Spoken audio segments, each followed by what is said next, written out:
చూస్తుండేది. ఆ పరిణతి వచ్చి ఇతను గృహస్థాశ్రమంలోకి వెళ్ళడానికి యోగ్యుడని గురువు నిర్ణయిస్తే తప్ప గృహస్థాశ్రమ ప్రవేశం చేయించేవారు కాదు. అందుకే స్నాతకంలో ఉండవలసిన వాడెవరు అంటే గురువే. అసలు గురువుతో ముడిపడనటువంటిది మీకు ఏది ఉండదు జీవితంలో. అంత గొప్ప స్థానాన్ని పొందేటటువంటి వాడెవరు అంటే గురువు ఒక్కడే. అందుకే తల్లిదండ్రులు కూడా ఎంత పెద్ద ప్రయోజనాన్ని ఇచ్చినా పునర్జన్మకి కారణమవుతారు ప్రేమ చేత. కానీ పునర్జన్మరాహిత్యానికి కూడా కారణమయ్యేవాడెవరు అంటే గురువు ఒక్కడే. అటువంటి దార్శనికుడై ఉంటాడు. అటువంటి సత్పురుషులు ఎక్కడుంటారో పరమశివుడికి అక్కడ పరమప్రీతి. శివుని యొక్క అనుగ్రహము ఎవరి యందు ప్రసరించి ఉంటుంది అంటే పరమభక్తి తత్పరులై వైరాగ్యంతో మనసులో ఏ విధమైనటువంటి కోరికలు లేకుండా నిరంతరం ధర్మాన్ని ఆశ్రయించి ఉండి ఆ ధర్మాన్ని ఆశ్రయించి ఉన్నటువంటి కారణం చేత తన నడవడి యందు ఎప్పుడు ఇతరులకు హాని చెయ్యకుండా స్వార్థం లేకుండా జ్ఞానమునందు రమించేవాడు ఎవరుంటాడో అటువంటి వాడి పట్ల శివుని యొక్క అనురక్తి తనంత తాను కలుగుతుంది. ఆయన ముచ్చట పడతాడు అటువంటి వాళ్ళ దగ్గరికి రావడానికి. అందుకని వృషభవాహనారూఢుడై అసుర సంధ్యవేళలో ఆకాశయానం చేస్తున్నటువంటి పరమశివుడు సనత్కుమారుల వారి దగ్గరికి వచ్చాడు. వచ్చి సనత్కుమారుల వారిని పలకరించాడు. సనత్కుమారుల వారు ఒకసారి పరమశివుడి వంక చూసి మిన్నకున్నారు. ఆయన నమస్కారం కూడా పెట్టలేదు. అయితే ఇది మనం విన్నప్పుడు అలా ఉండడం భావ్యమా అండి, పరమశివుడికి నమస్కారం చెయ్యొద్దా అని అనిపిస్తుంది. జ్ఞానమునందు రమించేటటువంటి వారి స్థితి ఒకలా ఉంటుంది. అందుకే జ్ఞాని సామాన్యుడికి ఎప్పుడూ పిచ్చివాడిగానే కనపడతాడు. అసలు మనకి ఏది అర్థం కాదో అదంతా పిచ్చి అంటూ ఉంటాం. పిచ్చివాడికి ఒక మనసు ఉంటుంది. ఆ మనసులో కొన్ని ఆలోచనలు ఉంటాయి. ఆ ఆలోచనలతో అతను ఏదో మాట్లాడుతూ ఉంటాడు. నేను ఒక 3-4 రోజుల క్రితం కాకినాడ పట్టణంలో తెల్లవారుజామున కాసేపు నడిచి ఇంటికి వస్తూ ఉంటాను. నేను నడిచి ఇంటికి వచ్చేస్తున్నప్పుడు ఓ పిచ్చివాడు ఎదురొస్తున్నాడు. మంచి ఉగ్రంగా ఉన్నాడు, ఏదో అరుస్తూ. లోపల ఏదో భావన ఉంది, ఏదో గతంలోది గుర్తొచ్చింది. నేను కొంచెం తప్పుకుందాం ఎందుకైనా మంచిది అని కొద్దిగా యువతల నుంచి నడవడానికి ప్రయత్నం చేశాను. వాడు అంత దూరంలో నేను ఉండగా చూసి గబగబా వెళ్ళి సన్నటి ఆకులున్న చెట్టు దగ్గరికి వెళ్ళి దూసేసి చేతుల నిండా ఆకులు పట్టుకుని నేను ఇలా నడిచేస్తుంటే నా దగ్గరికి వచ్చి 2 చేతుల్లో ఉన్న ఆకులు ఎత్తి నా మీద ఇలా పోసి ఓ నమస్కారం పెట్టి వెళ్ళిపోయాడు. అంటే అతని మనసులో ఏదో భావన కలిగింది. అతనికి అకస్మాత్తుగా ఏదో చేతిలోకి ఏదో పదార్థాన్ని పువ్వులో ఏవో తీసుకుని ఒక్కసారి పోసి నమస్కరించాలని అనిపించింది. అతనికి అప్పుడు పువ్వులు కనపడలేదు. అతను ఒక చెట్టుకి ఉన్నటువంటి ఆకులు దూసి నా మీద పోసి నమస్కారం చేసి వెళ్ళిపోయాడు. అంటే అంత మాత్రం చేత నేను ఒక మహనీయుణ్ణని చెప్తున్నాను మీరు అనుకోవద్దు. నేను పరమసామాన్యుణ్ణి. భావన చేత అతను గొప్పవాడు. అతనికి అకస్మాత్తుగా నన్ను చూసినప్పుడు ఏదో జ్ఞాపకానికి వచ్చింది. గతంలో అతనికి అనుబంధం ఉన్నటువంటి ఎవరో జ్ఞాపకానికి వచ్చారు. అంత కోపం అడిగిపోయింది. ఒక్కసారి నా మీద ఆకులు పోసి వెళ్ళిపోయాడు. నన్ను దాటి 4 అడుగులు వేశాడు. మళ్ళీ అరుపులు మొదలెట్టాడు. ఇప్పుడు అతను నాకు అర్థం కాలేదు కాబట్టి నేను పిచ్చివాడన్నాను. నాకు అర్థం కాని వాళ్ళందరూ పిచ్చివాళ్ళు అంటాను. నాకు ఎవడర్థం అవుతాడో వాడు నా స్థాయిలో ఉన్నాడని గుర్తు. నిజానికి నా స్థాయి దాటిపోయిన వాడిని పిచ్చివాడు అంటాను. ఒక శాస్త్రవేత్త ఉన్నాడు అనుకోండి, ఆయన చేసే పనులన్నీ నాకు అర్థం కావు. ఏమిటో పిచ్చి గొడవ ఏమిటో, వాళ్ళ ఉద్యోగం ఏమిటో మనకేం అర్థం కాదు, ఏమిటో అలా చేస్తూ ఉంటారంటాను. మనకి ఏది అర్థం కాదో అంతా పిచ్చి గొడవ అంటూ ఉంటాం. సనత్కుమారుల వారిది మనకు అలాగే అనిపిస్తుంది. ఏమిటి పిచ్చి గొడవ, పరమశివుడు వస్తే నమస్కారం పెట్టకపోవడం ఏమిటని. కానీ ఒక జ్ఞాని అలాగే ఉంటాడు, పిచ్చివాడిలా ఉంటాడు, మనకు అర్థం కాడు. అందుకే లోకంలో జ్ఞానులందరికీ కూడా ఓ పేరుంది, ఉన్మత్తుడు అని పిలుస్తారు. ఉన్మత్తుడు అంటే పిచ్చివాడు. పిచ్చివాళ్లలో పెద్ద పిచ్చివాడు ఎవరంటే పరమశివుడు. ఎందుకంటే ఆయన ఎవరికీ అర్థం కాడు, అంతటి మహాజ్ఞాని ఆయన. అందుకే శివుడికి ఉన్నటువంటి నామాల్లో ఉన్మత్త శేఖరాయ నమః అని ఒక పేరు. పిచ్చివాళ్లకల్లా పెద్ద పిచ్చివాడా అని. అంటే నిజంగా ఆయనకి పిచ్చి ఉందని కాదు, ఆయనకి ఆయన మనకే అర్థం కాడు అని గుర్తు. సనత్కుమారుల వారు ఎందుకు నమస్కారం పెట్టరు పరమశివులకి అంటే ఆయన దృష్టిలో పరమశివుడని ఒకటి, తానని ఒకటి, 2 లేవు. ఉన్నదొక్కటే పదార్థం. ఎవరెవరికి నమస్కారం చేస్తారు? నమస్కారం చేయడానికి రెండు లేవు, అద్వైతం, రెండు కానిది ఒక్కటే ఉన్నది ఆత్మతత్వం. ఎవరెవరికి నమస్కారం చేస్తారు? ఒకానొకప్పుడు కామకోటి పీఠాధిపతులు చంద్రశేఖరేంద్ర మహాసరస్వతీ స్వామి వారు అరుణాచలం వెళ్ళారు. అరుణాచలం వెళ్ళి గిరి ప్రదక్షిణం చేస్తూ రమణాశ్రమం దగ్గరికి వెళ్ళారు. ఒక్క నిమిషం ఆగి లోపలికి చూశారు. ఆయన్ని చూడటానికి రమణాశ్రమంలో ఉన్న వాళ్ళందరూ బయటికి వచ్చి నమస్కారం చేశారు. ఆయన వాళ్ళందరికీ చెయ్యెత్తి ఓసారి ఇలా అని వెళ్ళిపోయారు. ఆయన రమణాశ్రమంలోకి వెళ్ళలేదు. రమణులు బయటికి రాలేదు. రమణుల దగ్గరికి వెళ్ళి అడిగారు, అయ్యో పరమాచార్య స్వామి వారు అటు ఎడుతున్నారు కదా గిరి ప్రదక్షిణంగా, మీరు వెళ్ళలేదేం బయటికి అని అడిగారు.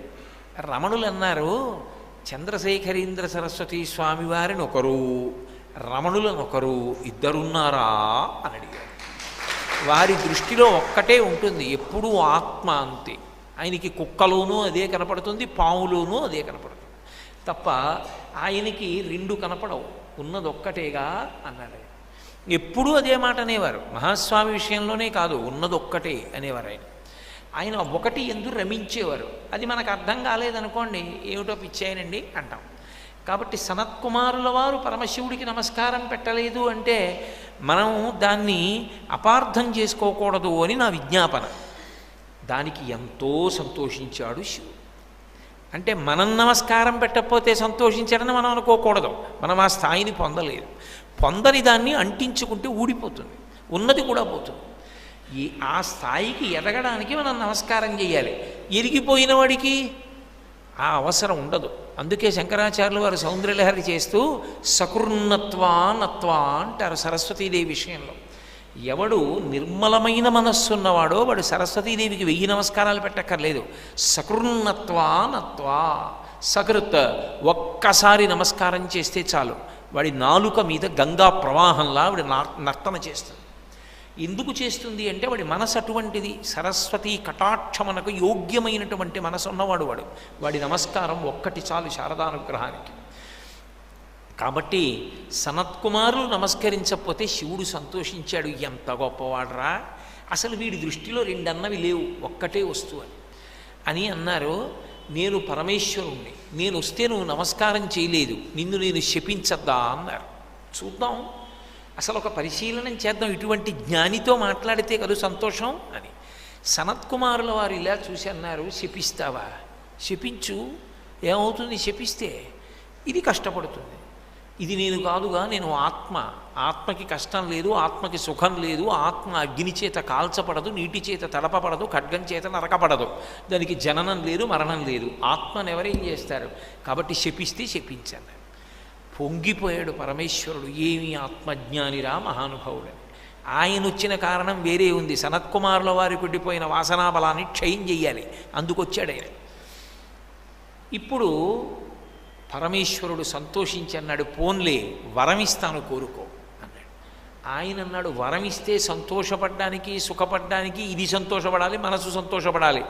ఆత్మకి సంతోషము లేదు, దుఃఖము లేదు, ఎప్పుడూ ఒక్కలా ఉంటుంది. నాకు వరం ఎందుకు, నాకు అక్కల్లా, నీకేమైనా కావాలంటే చెప్పిస్తానన్నాడు.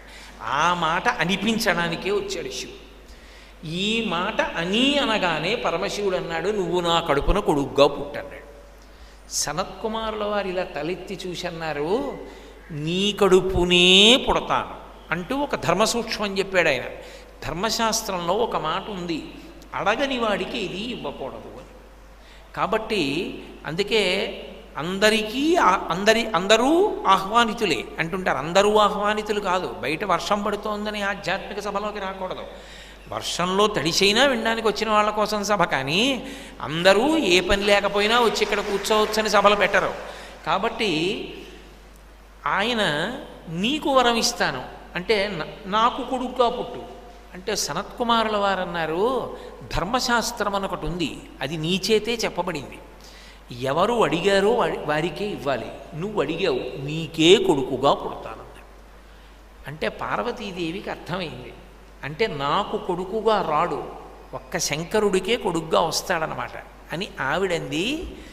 ఏమయ్యో, ఏమిటి నీకే కొడుకుగా వస్తానంటున్నావు శంకరుడితో, అంటే నాకు కొడుకుగా రావా అంటే నేను నోరు తెరిచి అడగలేదనా?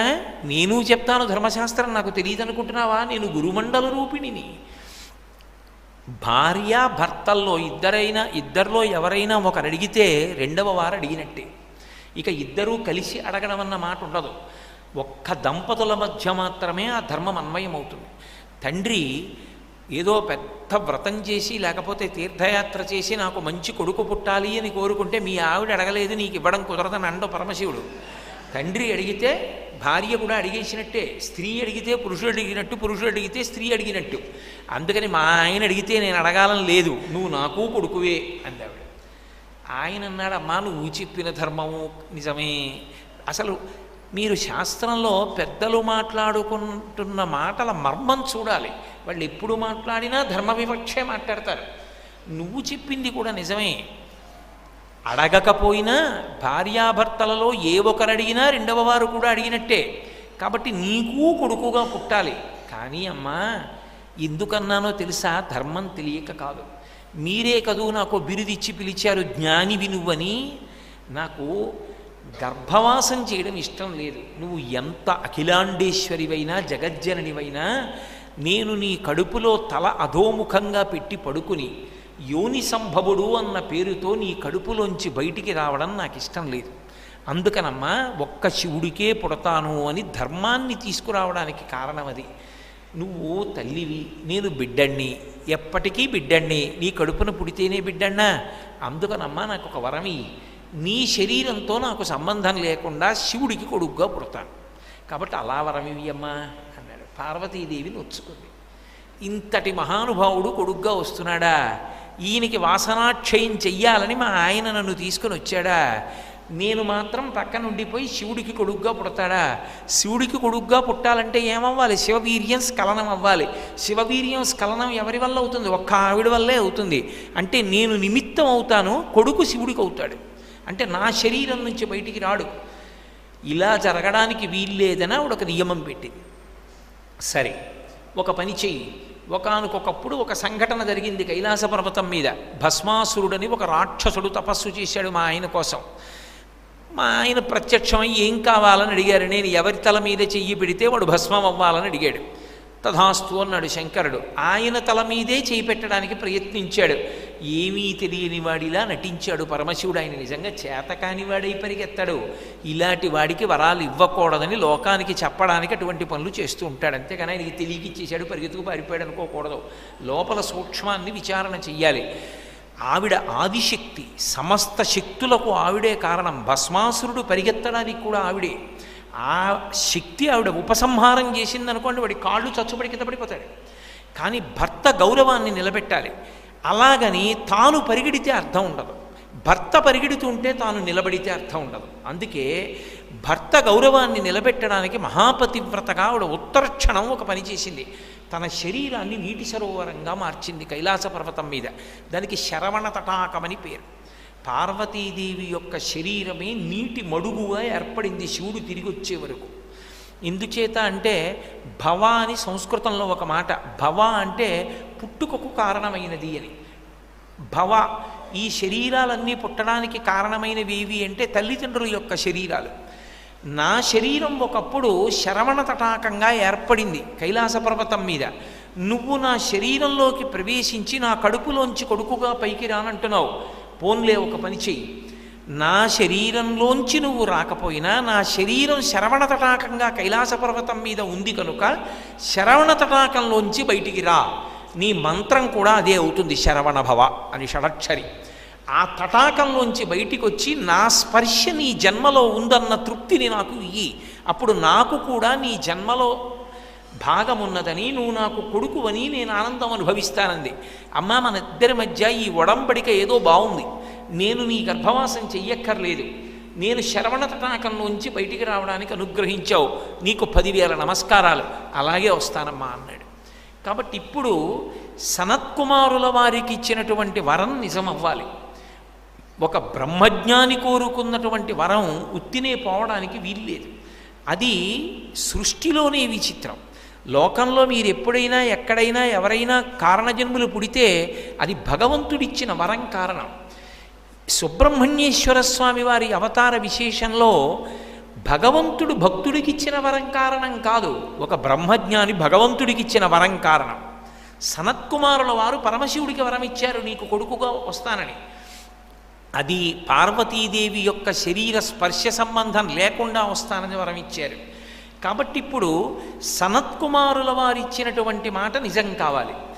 ఆయన అవతార స్వీకారం చేసి పరమశివుడికి కుమారుడిగా రావాలి. ఇది ఒక కారణం సుబ్రహ్మణ్యోత్పత్తికి. బ్రహ్మము ఒక అవతార స్వీకారం చేయడానికి కారణం ఇది. బ్రహ్మము ఎప్పుడూ ఉంటుంది, సుబ్రహ్మణ్యుడిగా రాకముందు కూడా ఉన్నది.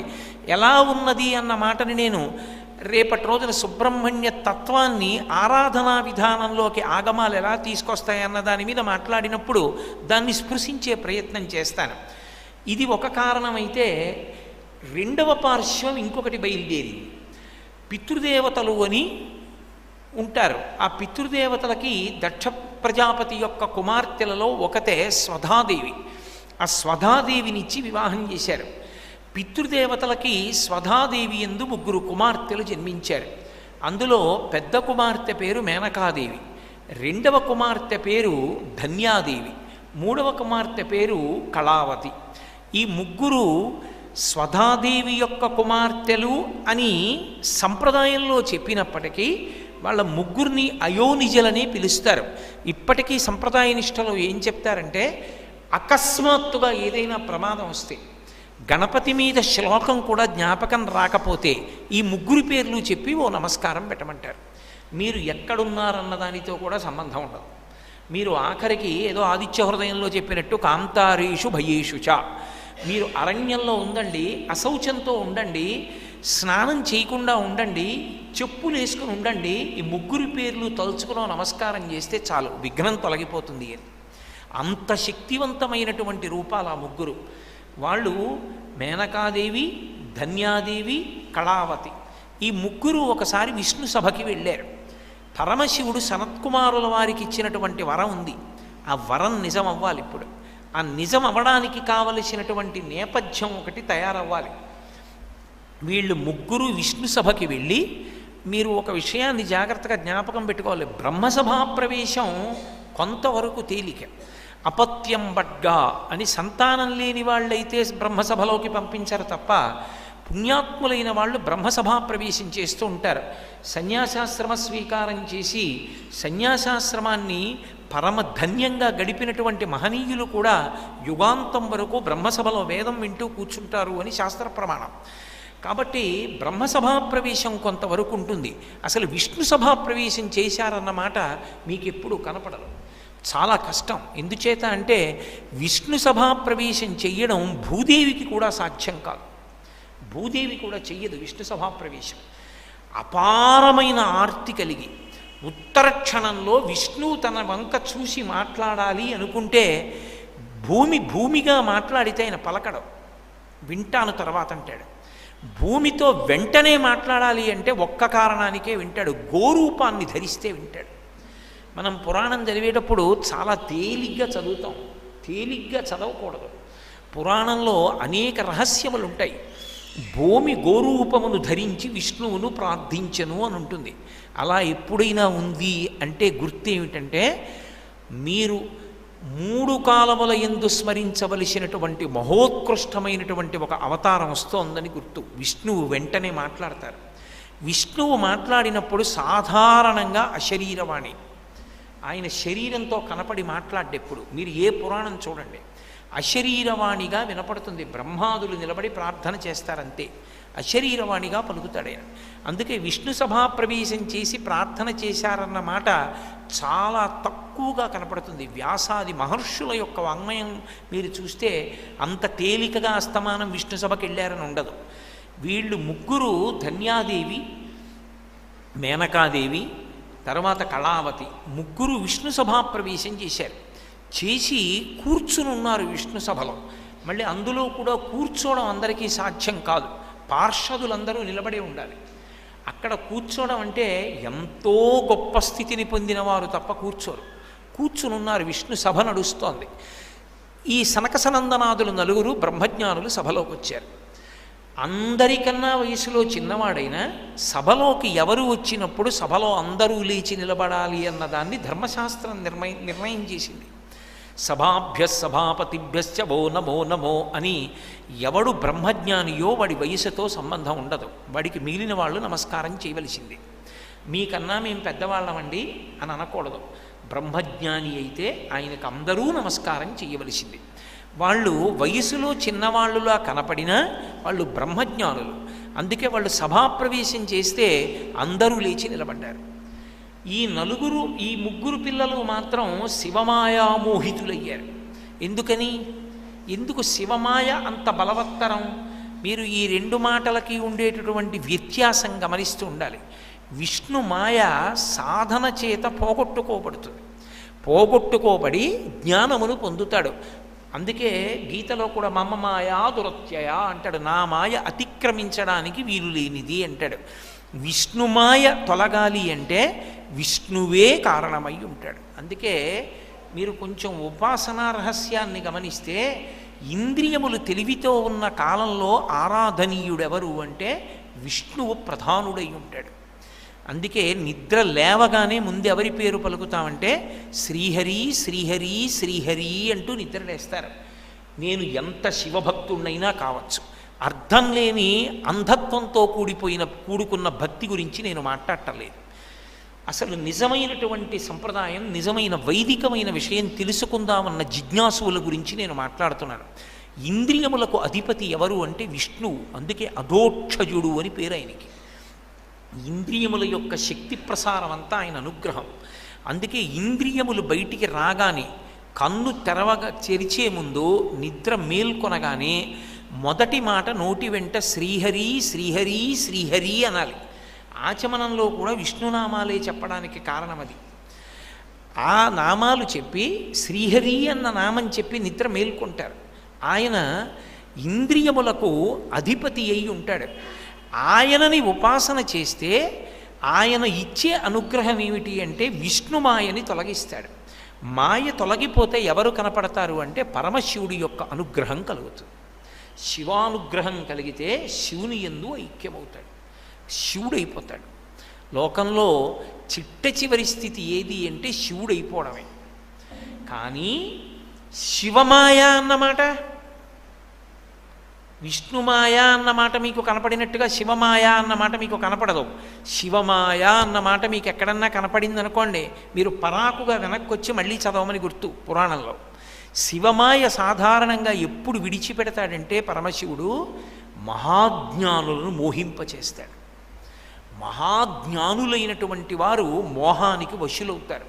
దీన్ని సౌందర్యలహరిలో శంకరాచార్యుల వారు పరమరహస్యాన్ని అద్భుతంగా చెప్పారు. హరిస్వామారాధ్య ప్రణత జన సౌభాగ్య జననీం పురాణాదీ భూత్వా పురరిపుమపి క్షుభమనయత్ అంటూ, అమ్మా నువ్వు అంత గొప్పదానివి, నువ్వు మన్మధుడికి ఎంత శక్తి ఇచ్చావంటే ఆయన వేసిన బాణాలకి నీ భర్త కూడా వశుడైపోయాడమ్మా అన్నారు. ఆయన మాయ ఆవిడ మాయ అని రెండు ఉండవు, ఆయన ఆవిడ ఒకటే.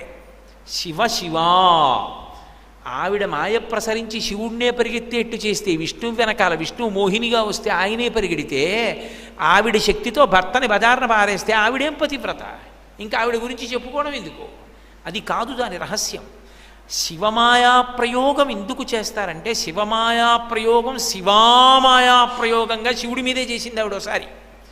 విష్ణువుకి తన అందమే ఇచ్చి మోహినిని చేసి పరమశివుడిని మాయలో ముంచితే శివుడు పరిగెత్తాడు విష్ణువు వెనకాల. ఆయన పురుషుడు నా భావమరిదని చూడకుండా నారాయణ నారాయణి పార్వతీదేవి అన్నగారు అయినా పరిగెత్తి వీర్యం స్ఖలనమైంది. అమ్మ అలా చేయడం మరి తప్పు కాదు, భార్య అలా చేయొచ్చా భర్తని అంటే? ఆవిడ అమాయకత్వంతో చేయదు. ఆవిడ ఎందుకు చేస్తుందంటే మహోత్కృష్టమైన కార్యాన్ని సాధించవలసి వస్తే అప్పుడు చేస్తూ ఉంటుంది. శివమాయ ప్రయోగిస్తుంది. శివుడికి వీర్యస్ఖలనం అయితే తప్ప, విష్ణువుని చూసి శివుడు మోహిస్తే తప్ప, విష్ణువు స్త్రీగా శివుడు పురుషుడిగా ఉండి వెంట పడితే తప్ప, వీళ్ళకి కొడుకు పుడితే తప్ప మహిషి సంహారం అవ్వదు. మహిషి సంహారమై అయ్యప్ప పుట్టాలి అంటే శివకేశవుల మధ్య అన్యోన్యత అంకురించాలి. అందుకుని శివుడి మీదే మాయని ప్రయోగించిందోసారి. అందుకొచ్చింది అయ్యప్ప జననం కోసం మాయాప్రయోగం చేసింది మహాజ్ఞాని అయిన పరమశివుడి మీద. శివమాయా ప్రయోగం ఎప్పుడు జరుగుతుంది అంటే పురుషులైనటువంటి వారు, మహాజ్ఞానులైనటువంటి వారు కూడా ఆ మాయకి వశులవుతారు. వశులైతే మీరు ఒక్కటే గుర్తుపెట్టుకోవాలి. ఎందుకు వశులవుతారు అంటే ఒక గొప్ప సంఘటన జరగబోతోంది అని గుర్తు. ఎప్పుడైనా అలా పురాణంలో ఒక చోట కనపడింది అనుకోండి, 3వ పేజీలో కనపడింది అనుకోండి, మీరు దాన్ని ఎర్రసిరాతో దాని కింద గీత గీస్తే ఇక్కడ ఉన్నటువంటి ఈ వాక్